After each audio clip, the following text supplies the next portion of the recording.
क्या मोदी का लालच और धमकी देकर दूसरी पार्टियों को तोड़ना लोकतंत्र के लिए सही है? क्या भ्रष्ट नेताओं को अपनी पार्टी में शामिल करना बीजेपी की राजनीति है?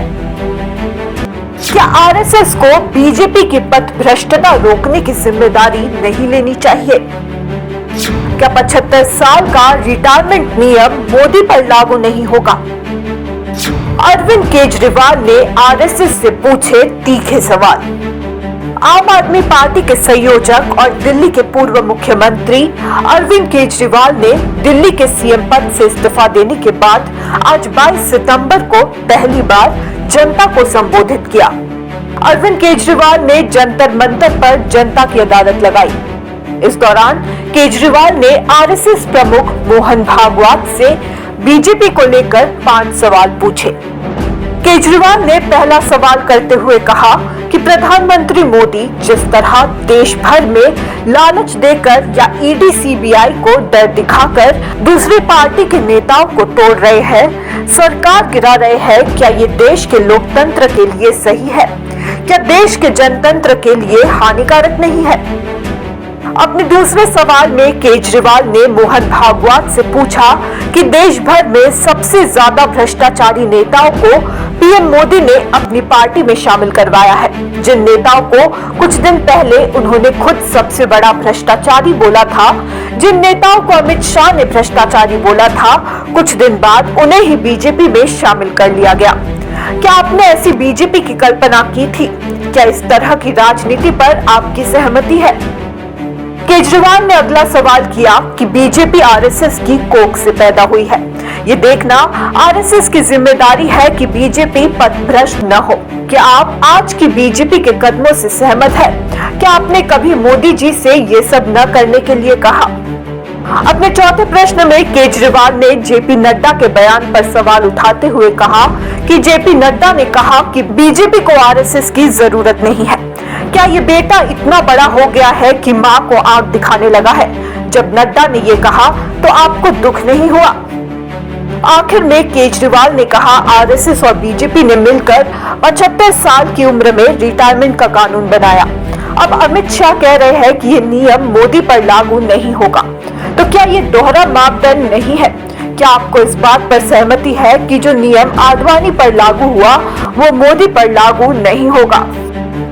मेरा पहला प्रश्न है मोहन भागवत जी से। जिस तरह मोदी जी देश भर में लालच देके या ईडी और सीबीआई की धमकी देके डरा के दूसरी पार्टी के नेताओं को तोड़ रहे हैं, पार्टियां तोड़ रहे हैं, सरकारें गिरा रहे हैं, क्या यह देश के लिए सही है? देश भर में सबसे भ्रष्टाचारी नेताओं को मोदी जी ने अपनी पार्टी में शामिल करवा लिया। जिन नेताओं को कुछ दिन पहले मोदी जी ने खुद सबसे भ्रष्टाचारी बोला, जिन नेताओं को अमित शाह जी ने खुद भ्रष्टाचारी बोला, कुछ दिन के बाद उनको बीजेपी आरएसएस की कोख से पैदा हुई है कि नहीं है? कहा जाता है यह देखना आरएसएस की जिम्मेदारी है कि बीजेपी पथभ्रष्ट ना हो। मैं मोहन भागवत जी से पूछना चाहता हूं, क्या आप आज की बीजेपी के इन कदमों से सहमत हैं? जेपी नड्डा जी ने लोकसभा चुनाव के दौरान उन्होंने कहा कि बीजेपी को अब आरएसएस की जरूरत नहीं है। आरएसएस बीजेपी की मां समान है कि नहीं है? क्या बेटा इतना बड़ा हो गया कि मां को आंखें दिखाने लग गया? मोहन भागवत जी से मैं कहना चाहता हूं, आप ही लोगों ने मिलकर कानून बनाया था कि 75 साल के होने पे कोई भी व्यक्ति रिटायर होगा। इस कानून के तहत आडवाणी जी को रिटायर कर दिया, मुरली मनोहर जी जैसे बड़े बड़े नेताओं को रिटायर कर दिया, बीसी खंडूरी जी को रिटायर कर दिया, कलराज मिश्र को रिटायर कर दिया, शांता कुमार को और पता नहीं कितने लोगों को रिटायर कर दिया। अब अमित शाह जी कह रहे हैं कि यह नियम मोदी जी पे लागू नहीं होगा। तो मैं मोहन भागवत जी से पूछना चाहता हूं, क्या आप इससे सहमत हो?